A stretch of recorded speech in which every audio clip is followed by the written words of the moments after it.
Assalamualaikum, sekang enjing Pak, nyuwun sewu.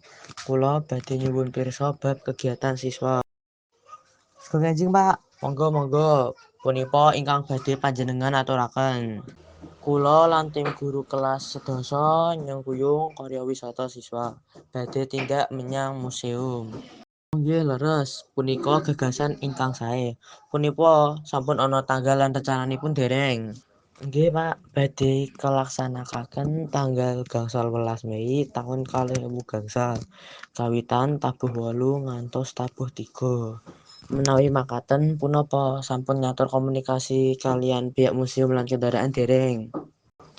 Inggih Pak, sampun. Museum sampun maringi konfirmasi, kendaraan ugi sampun dipesen. Oh nggih, bagus.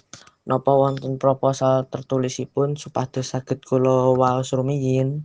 Inggih, punika proposalipun sampun kula siapaken. Menawi kersa kula aturaken sakmenika. Oh nggih, monggo-monggo aturaken kemawon. Mugi kegiatane saged lumampah kanthi lancar nggih Pak. Matur nuwun sanget-sanget nggih Pak.